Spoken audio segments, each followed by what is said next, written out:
Hey everybody, welcome back to the K2N Online Paddle School. We are back here with another episode of the K2N vlog. This week we have extensive race footage of the Weeki Wachee race held here in Central Florida. This is another race part of the Florida Competition Paddlers Association. So if you've been watching some of our race recaps, this is another race within that series. Weeki Wachee is located in Hernando County, which is one county down from us in the town of Hernando, which is incredibly confusing for people because we're in close proximity, but you have the town Hernando and then you have the county Hernando. Similar to the Rainbow River and the Silver River, it is a spring-fed waterway. It is a very narrow and windy waterway, and it is heavily tourist driven. People come from all over the world to come into the Weeki Wachee, and they typically paddle downriver or they do a short tour up and down. Weeki Wachee actually dumps out into the Gulf of Mexico, so there's a little bit of tidal influence on the bottom half. This also opens up access for manatees to go up and down the river as well. I call this the second most technical race in Florida, and that is only behind the Wild Hog, because the Wild Hog has actual downed obstructions and more racers that you have to actually navigate.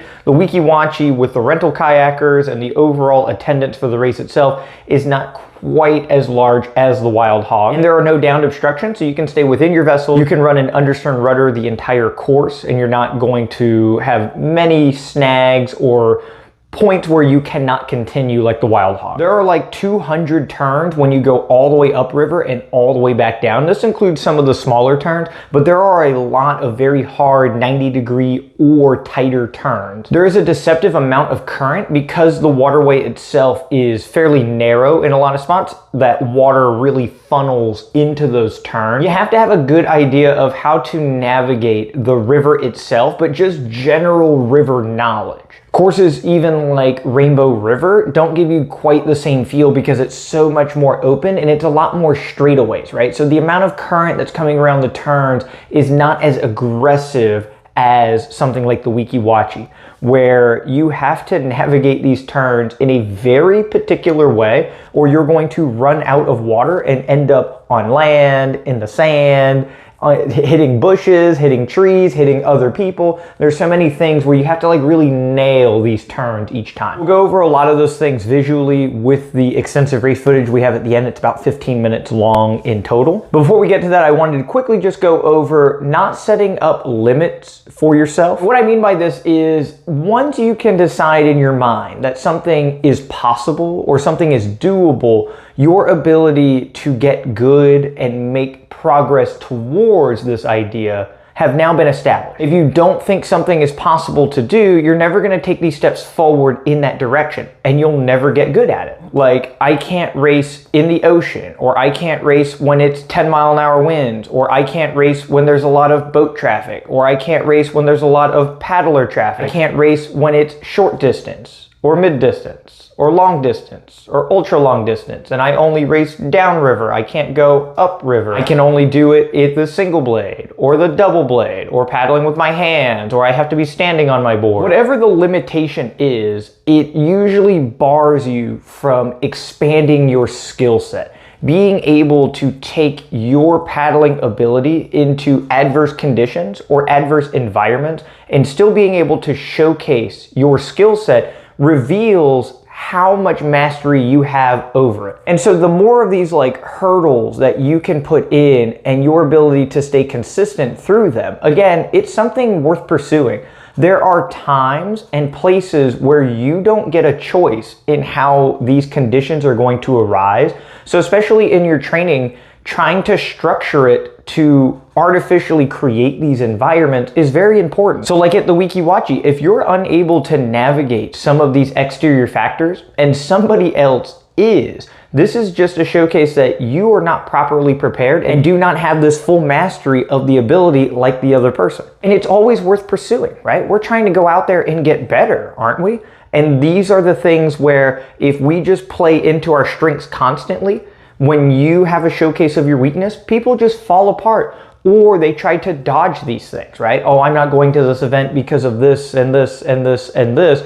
We're already a very splintered community in many parts of the US, right? By not attending certain events for certain perceived reasons and because of a lack of a skill, right? The whole sport doesn't get to evolve and grow in a big way. So just keep it in mind, right? Don't limit yourself, right? Try to challenge yourself, try to set up safe parameters in order to take those baby steps into mastering these environments. If you never do it, you'll never get good at it. And that's that. Thank you guys so much. I hope you guys enjoyed the race footage here at the end. If there's anything you'd like to see discussed here on the YouTube channel, feel free to leave a comment or send an email to me, which is found in the description. Thank you all so much for checking this out. We'll see you all next week for the next episode of the K2N vlog. All right, everybody, welcome back to the freaky Weeki Wachee. We're all lined up here, jockeying on the start. We got Ed Joy on my left. He's the one that hit his rudder at Silver River a few weeks back, and he went from first place to I think third or fourth I think third. He might have gotten fourth at that race. Anyway, so for this one, he decided, hey, I'm not gonna run a rudder at all. So he's in his NK Nitro with a keel strip on there and no rudder. So when we're watching him paddling, just keep that in mind, he does not have a rudder. Jason here has an overstern rudder housing, but it doesn't have the blade on there. And it looks like it's dragging in the water, Jason. You should probably remove the housing. He has an understern rudder as well that's engaging it, but there's no blade on that rudder that you're seeing on the top. Scott Cummins in the back there, coming down, first time he's paddled since last year. He always comes down to Weeki, always just fun to see him out there paddling, having a good time. He's in a super wide surf ski. Chad Seipel in the same boat he was at in the Silver Lake race, which is a little bit slower and more durable because he doesn't want to wreck his boat out here. And that's Jason right behind me off the start line. He had a really good start. This is my wife starting near the back with her sup. She also doesn't want to wreck a boat out here, so she brings the sup each year and usually has a pretty good little run. I think she was ahead of the other male sup paddler for a bit. And this is the start. You can see there's a little bit of glare and stuff, but you can see all the paddlers navigating. It's very tight and narrow, so trying to go 2 or 3 wide is usually pretty tricky. One of the things with this course, though, in any situation, is preparation. And even for myself going in the surf ski, I don't like managing an AMA with the outrigger canoe out here, so I like just managing a single hull. So having the surf ski here makes it easy zipping by people. This is our first rental kayaker, second one there.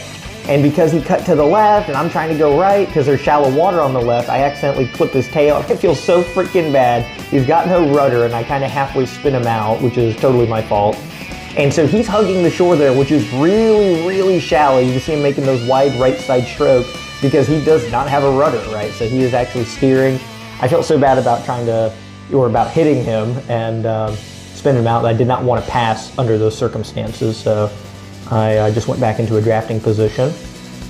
So you can see that sandbar there, and he does not have a rudder, but he gets stuck because the hull is literally hitting the sand, and I have just a foot of water to the right of him, so I'm able to make the pass here.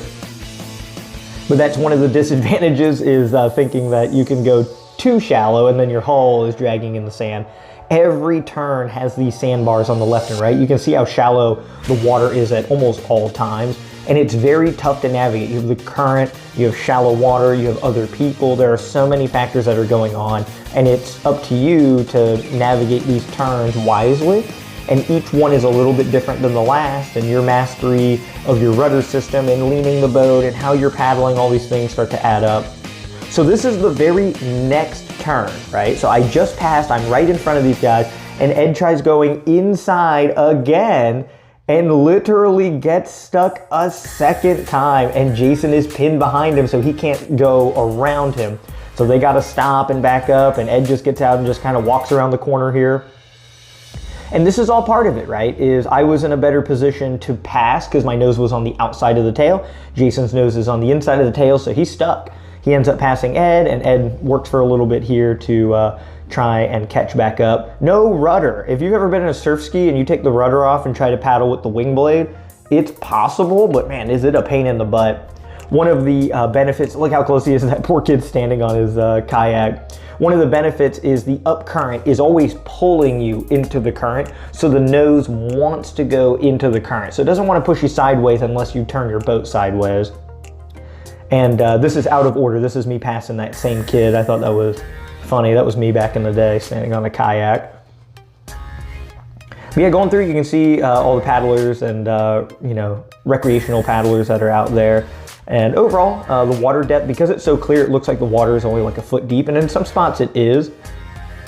And so I actually get stuck too. So I see this kayaker in the middle. I'm like, oh, I'm gonna give him plenty of space. And I'm like, oh crap, I'm stuck on the sandbar here, right? So my hull gets stuck and I had to, you know, actually push myself out. I think this is the only time I get stuck. And part of it was yielding a little bit too much to the wreck paddler, not paying attention, and I get punished for it, right? So a little bit more attention to detail there would have got me around that without coming to a full stop. That log scared the crap out of me. I thought I was gonna hit my rudder on it. The depth perception, because it's so clear, is everything appears to be closer to the surface than it is. And so a lot of those logs, it looks like you're gonna slam your rudder into them, and they're sufficiently deep. I run a small 4-inch rudder here. I've run a 3-inch rudder in the past. There are advantages and disadvantages of having more or less control of your vessel with the bigger, smaller rudder. Main thing is you don't want to hit something because it can end your race, versus going around a turn a little slower is usually worth it. So this is a really sharp left turn here, and you can see some of this current starting to pump through here. You have to take this wide. If you take that really narrow, you'll end up in the bushes on the right side. So because I have the lead here, I'm taking a very conservative route, and I actually go further than a lot of the guys that are behind me, because I don't want to deal with wrecking in losing my position, right? So I'd rather take a more conservative turn and route. So here I can go all the way to the left. There's a little bit more deep water, but instead I turn a little wider. I slow down a bit to let the current pull my tail around, and then once I start to straighten out, I try to speed back up. This up current is brutal. I was down in the mid 5 miles per hour to low 6 miles per hour the whole way up, which is a huge drop in performance, and part of it is all the turns and everything. We have 2 paddlers here. One of them is Scott Cummins' dad, who I pointed out in the beginning of the video. They started a little early, and they're out just checking out the waterways. But I think I am the first to pass, because I'm in the lead currently, and just going through here. This is all still the upriver. This is another sharp left turn here. You can see the sandbar on the left. It is enticing to try to cut it close. Ed probably can run all those as closely as he wants with no rudder, but again, I take the more safe, conservative route, going wide, and just making sure I'm not power sliding into, you know, any obstructions to the sides.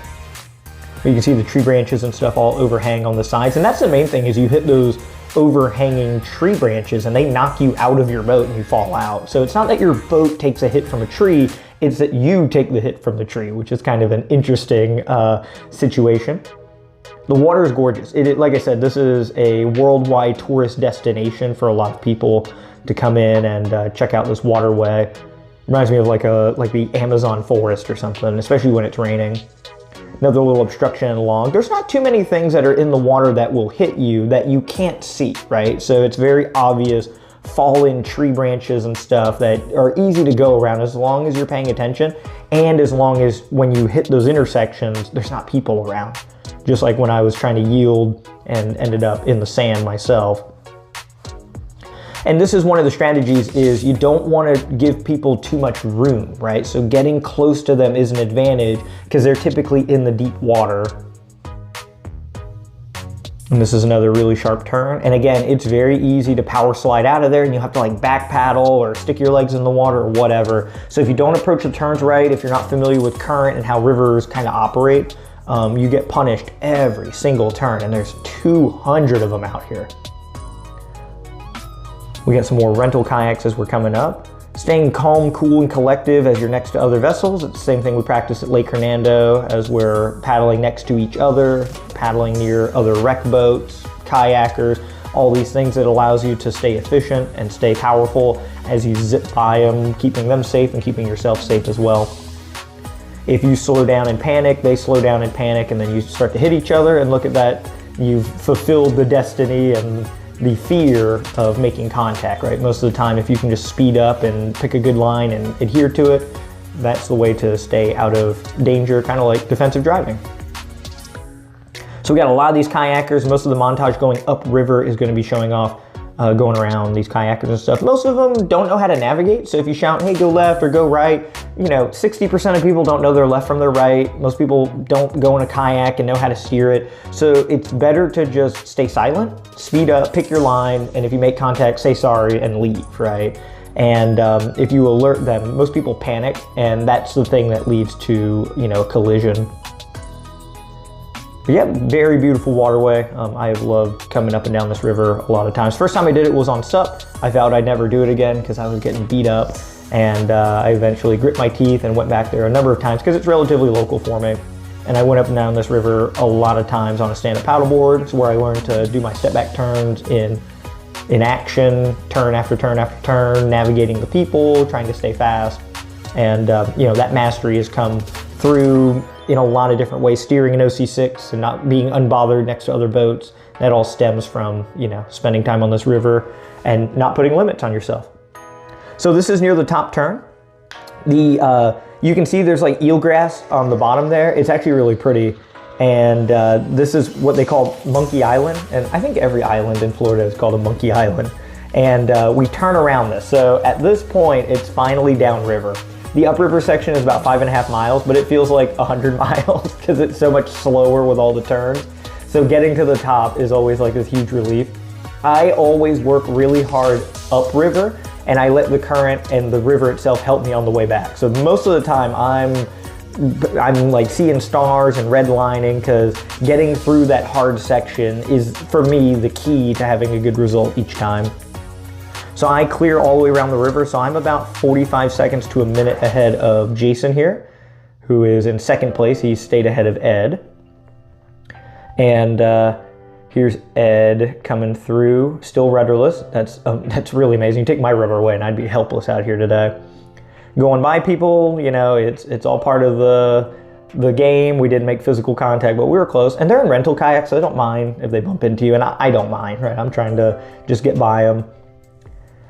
We got some more paddlers. The next one is going to be Chad Seipel, and he has a little surprise for me. Zoop! And as you can see from my screen, it's slowly getting more and more water on there, so this was actually a good time or a good excuse to wipe off some of the water on the lens. Yeah, and so Jason's, you know, he's been winning a lot of these FCPA races, and he's very fast, flat water, especially for the 2-hour mark. Here's Amy, who I'm usually paddling with in the outrigger canoe. She's in a wider boat like Chad is today. But yeah, Jason's in a lot better surf ski shape, spends all of his time in that, doesn't do outrigger canoe, doesn't team paddle, only does surf ski racing at a very specific distance. So I knew going down river here, I needed to nail getting around all these people because my battery is gonna get on low and he's gonna be charging towards the end, right? So I knew it was kind of a game of fitness as we got further and further. So I wanted to make sure that none of these things that we're seeing here were gonna slow down my vessel because I needed every advantage that I could get. And this is where, you know, that skill set and everything comes in, is if you don't get slowed down and your opponent gets slowed down, you have an advantage. So we have a lot more of our kayakers. You can obviously see our racers going upriver in the long boats. There's a really beautiful blue hookey that is coming up. It is actually part of the K2N club inventory. We loaned this boat out to, or rented this boat out to Andrew, who is from the New England area. Thanks for coming down. That's Andrew, and that's the blue boat I painted by hand. Coming through, really gorgeous water. It's always a joy. Going through the footage and stuff was fun because of how pretty it is out. We have another surf ski racer going through. Brent was asking me here, where's Jason? I said, I think he got lost, and Brent found that pretty funny, but he's actually just right around the next corner. And as we get through here, we're catching some of the stragglers in the back of the long course. You got the OC1, OC2, and I believe there's another OC1 here. I feel really bad. Chris, if you've made it this far in the video, I gave him a pep talk to do the race, and he was out here, and I was like, hey, how are you enjoying it? And he's like, I effing hate this. And so he was struggling with a lot of the turns and stuff right there. He had to back paddle, trying to get around that. But it's an experience at least one time if you never come back. I was the same exact way. Now I've gone up and down the river like 100 times. Zipping through some of the other rec paddlers here. And my GoPro footage actually dies before the end of the race. And we're gonna switch over to Jason paddling. He had a GoPro 360 on the tail of his epic K1 trainer boat, which is the one he's racing. And he let me take the SD card, so I have some of the footage. That's where I got the footage from the start. And we're gonna switch over here. And this is Jason closing in on me. He sent me a little speed chart graph at the end, or after the race, and I was about a minute ahead at the top, and then he slowly closed it down to less than 30 seconds as we went downriver. So he was gaining on me. If the race was any longer, he would have caught up to me and likely passed me. But I was just able to hold him off. Last year he kicked my butt, so it was nice to come out here and stay competitive this time around. Excellent, we'll have the results here at the very end. If there's anything that you would like to see discussed or talked about, feel free to leave a comment. Thank you guys so much, and we'll see you next week for the next vlog episode.